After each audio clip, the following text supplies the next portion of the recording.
You will hear a new student on a short summer course getting information from the college receptionist. First, you have some time to look at questions 1 to 5.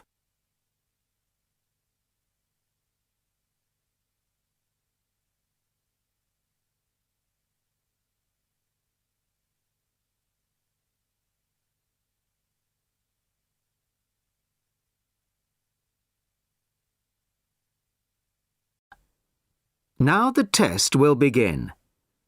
You should answer the questions as you listen, as you will not hear the recording a second time.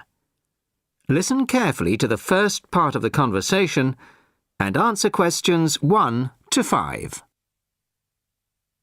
Sorry to keep you waiting. OK, here's the information you need. On the first page, there's some info about the college, the facilities, the courses on offer, etc.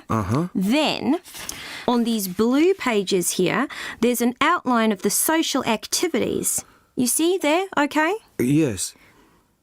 Now, this part of the booklet here, the yellow pages, that's the main program starting at 9 a.m. tomorrow. 9 a.m., OK. So all the new students will be gathering in Herville Hall at 9 o'clock. Sorry, where? Herville Hall.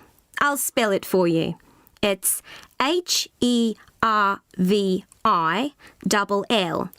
and then Hall for hall, of course. It's the big white building by the entrance. OK, I've seen it. Right. Anyway, you'll be in there for an hour. First, the Director of Studies will explain the various courses we offer and the requirements for them. Then for the second half hour, the social organiser will tell you more about the social program and Saturday excursions. Is that all clear? Yes, I think so. Then where do I go after that? Yes, OK. After the talks in the hall, there's a break. And then at 11:15, go to classroom 4 to have a placement test. 11:45. This placement test is to find my level in English? Exactly. Then, after the test, all the new students are invited to a special welcome lunch. In the cafeteria? No, not for the welcome lunch. It's in a restaurant near the school, an Indian restaurant. Oh, OK. I don't think I've ever tried Indian food. Do you like spicy food? Yes, I do. Then you'll love Indian. Before you hear the rest of the conversation, you have some time to look at questions 6 to 10.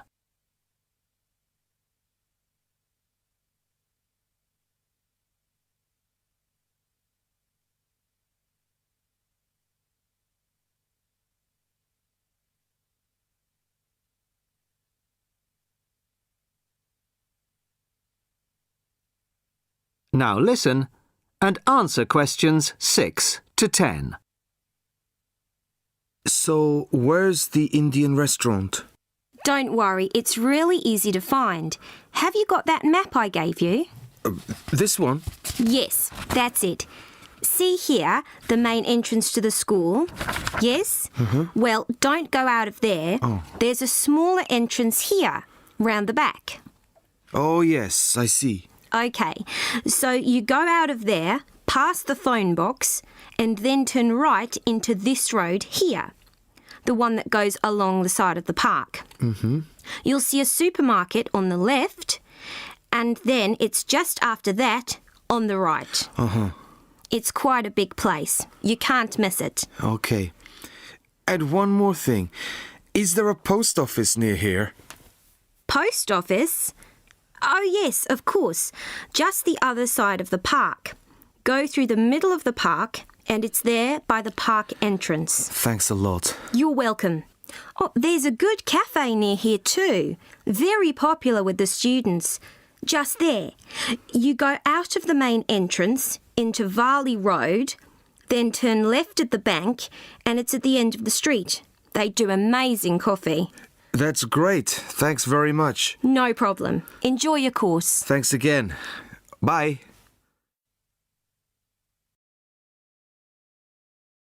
That is the end of part 1.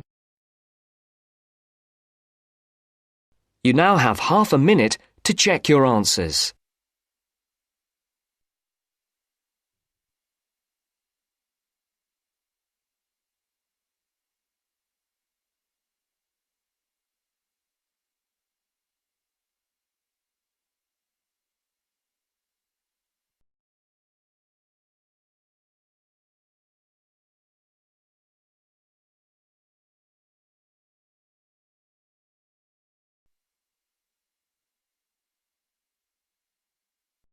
Now turns to Part 2.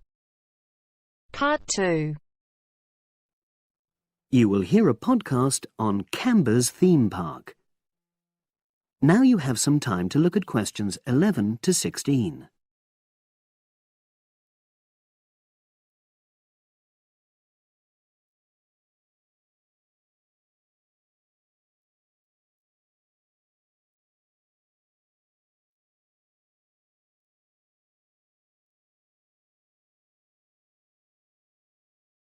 Now listen and answer questions 11 to 16. Welcome to Canberra's Park podcast. In the next few minutes, I'll tell you a little about the park and the amazing things we have to offer. We like to think that Canberra's offers more than other theme parks. Like them, we have a variety of exciting rides for people of all ages, but Canberra's also places strong emphasis on the educational experience for its visitors. Not boring facts, but lots of interactive exhibits. Although it's mainly an outdoor experience, we do have some indoor activities if the weather gets too dreadful. The park's got a lovely, well-established feel, set in 80 acres of beautiful countryside, about 3 miles south of the tourist resort of Dulchester. The park was set up in 1997 by the Canberra family, but then taken over by new owners in 2004, who have maintained the original vision of the Canberras. It has lots of old trees, hundreds of flower beds, and a gorgeous lake. Canberra's has over 45 different rides, exhibits, and arcades. All but one of these is free once you've paid your entrance fee. We charge a small fee for our newest ride to reduce the length of the queues. You don't pay anything for parking. A family ticket for a family of 4 works out at about £8 per person, which is amazing value. Full details of current prices are shown on our website, along with full details of rides, etc., and directions for getting to us. We also have a number of special offers. For example, if you live locally, why not join our Adventurers Club, which entitles you to 50% off ticket prices all year round, and a special lane for all rides and exhibits, which means you don't have to wait to get into any part of the park. See the Offers tab on the website. We've recently added a number of new exhibits to the park, and we're particularly proud of our Future Farm Zone, which houses over 20 different species of animals, from chipmunks to dairy cows. The emphasis is on getting near to the animals. All of them can be petted, and you can buy food for feeding the animals. Many of our younger visitors say that this is the high point of their visit. And speaking of food, don't let the animals have all the fun. We have a total of 7 different catering outlets on the site. We're open 10 to 5:30 all year round, and cold drinks and snacks can be bought at any time during opening hours.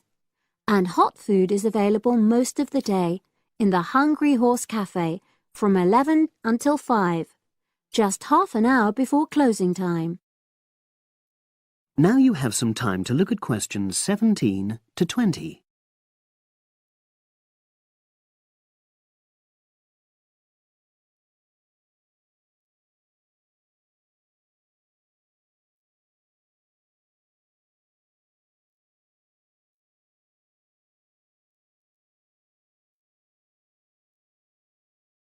Now listen and answer questions 17 to 20. Now we want all our visitors to have an exciting time when they come to the park, but our first priority must be safety.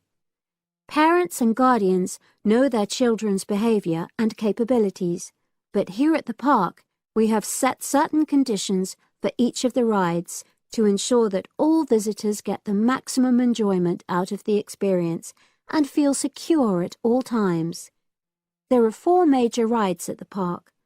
Our newest ride is the River Adventure, which is designed to reproduce the experience of whitewater rafting. No amount of protective clothing would make any difference, so only go on this ride if you're prepared to get wet. Children under 8 can go on this ride, but all under 16s must have an adult with them. Not all of our rides are designed for thrills and spills. Our Jungle Gym roller coaster is a gentler version of the classic Loop-the-Loop, specially created for whole family enjoyment, from the smallest children to elderly grandparents, suitable for all levels of disability and health conditions. Carriages have comfortable seating for up to 8 people with safety belts for each passenger, which must be worn at all times. Sit back and enjoy the scenery. One of the best established and most popular of Canberra's rides is the massive swoop slide. Whiz down the polished vertical slide 9 meters in height and scream to your heart's content. There are no age or height restrictions. Be careful though, you must have on long trousers so you won't get any speed burns. And then there's the famous Zip Go-Kart Stadium with 16 karts, 8 for single drivers and 8 for kids preferring to ride along with mum, dad or carer. Take part in high-speed races in our specially designed Formula 1 style karts, but no bumping other karts, please. All riders must be above 1.2 meters because they have to be able to reach the pedals, even in the shared karts. Full details of all safety features are available on our website at www.canberraspark.com. So come and make a day of it at Canberra's theme park.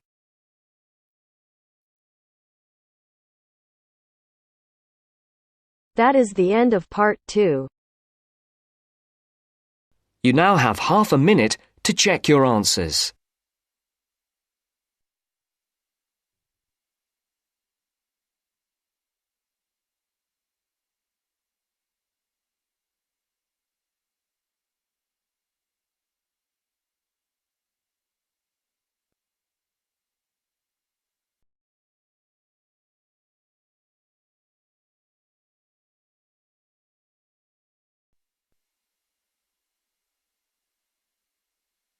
Now turns to part 3.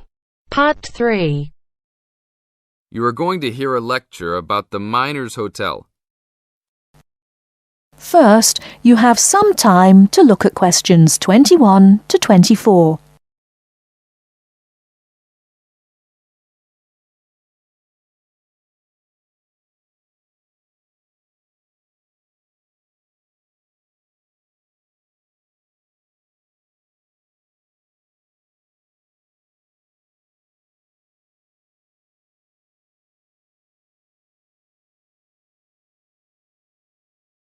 Now, listen carefully and answer questions 21 to 24.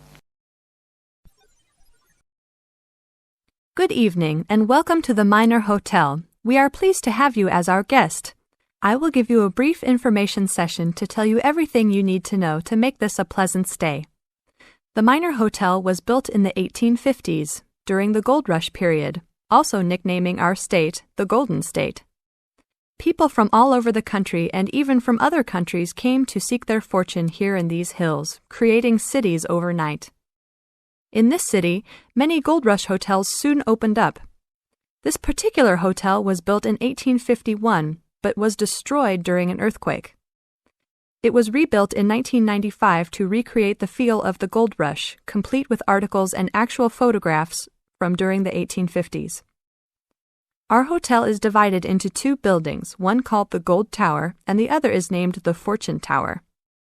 You will be staying in the Fortune Tower on the 25th floor, complete with great views of the city. Your room is the best room in the hotel, complete with private living room and hot tub. Here is your room card. On the card it will say FT, meaning Fortune Tower.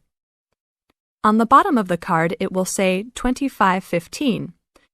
The 25 stands for the 25th floor, and the 15 stands for the 15th room on that particular floor. Before you hear the rest of the talk, you have some time to look at questions 25 to 30.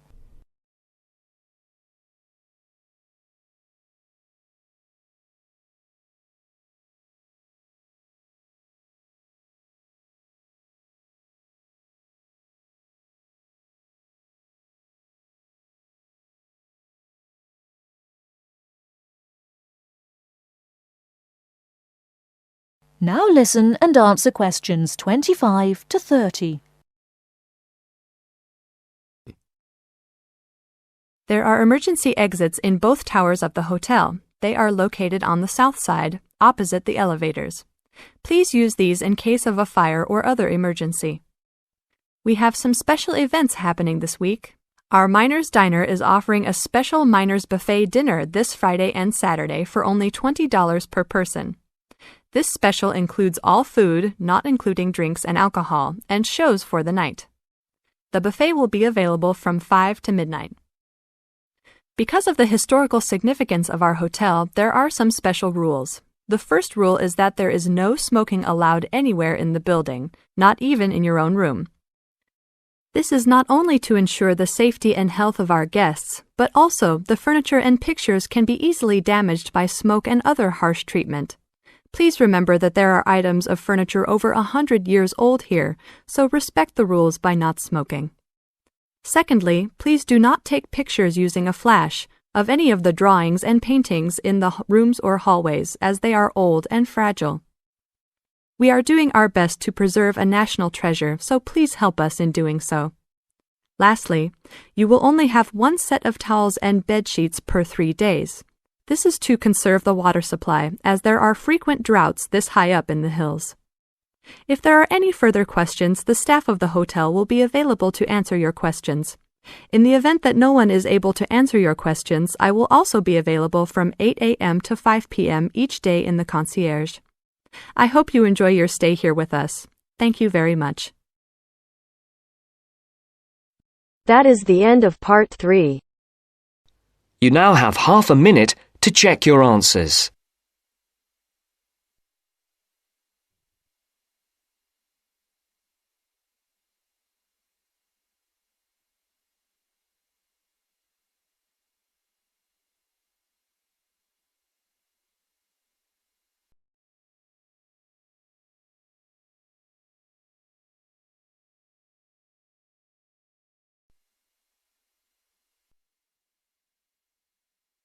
Now turns to part 4. Part 4. You will hear part of a lecture about a place called Cuba Pedy. Listen carefully and answer questions 31 to 36.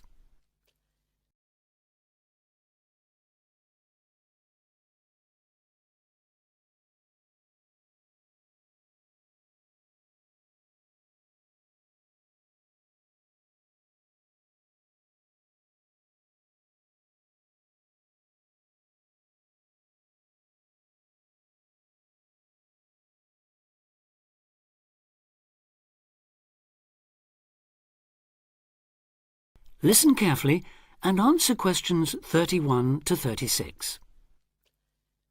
Good afternoon. Today, we're continuing this series of talks on the development of the Australian outback with a look at Cuba Pedy, the desert town of opal mines and underground living, which lies 860 kilometres north of Adelaide and 690 south of Alice Springs. The inaccessibility, harsh climate and almost total lack of water made it a highly unlikely place for human habitation. But that all started to change in 1915 with the discovery there of opals, the precious stones which seem to change colour according to their surroundings. Settlements were established following the First World War, when soldiers returning from the trenches of France brought with them the techniques of living below ground in dugouts.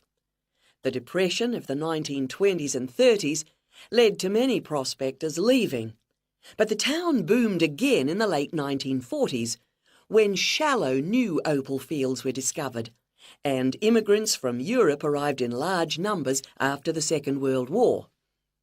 It must be remembered, though, just how hostile conditions were. Daytime summer temperatures reached well over 50 degrees centigrade, winter nights were bitterly cold, and dense dust storms regularly blanketed the town.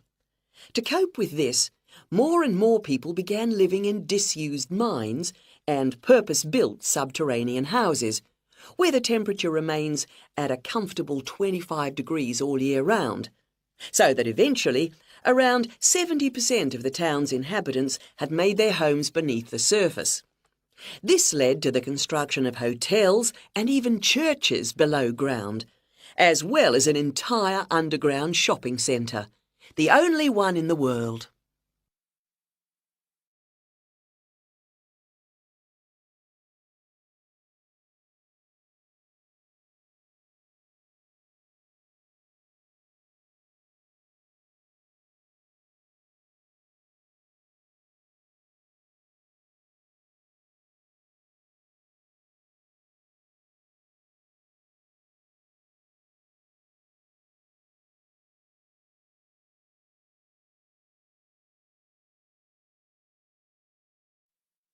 Now answer questions 37 to 40. Perhaps not surprisingly, this has now led to the emergence of a secondary industry, tourism.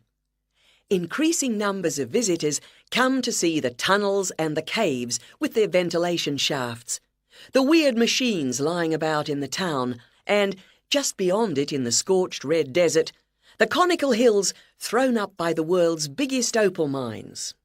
It's a logical stopping place for travellers too. The nearest town to Coober Pedy is Woomera, in the prohibited area once used for launching space rockets. But even that is an enormous distance away. Within the town itself, there are plenty of hotel rooms and a number of ethnic restaurants. Remember that Coober Pedy is one of the most multicultural places in Australia, with an estimated 45 nationalities represented, and its very own Opal Museum.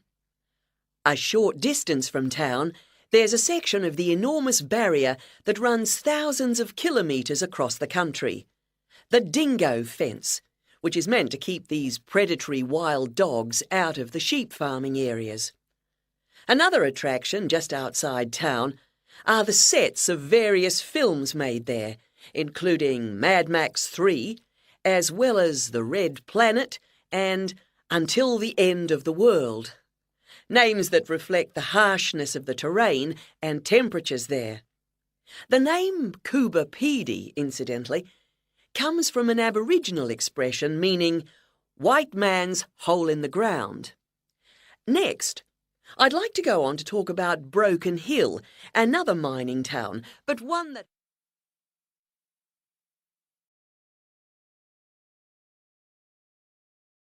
That is the end of part 4.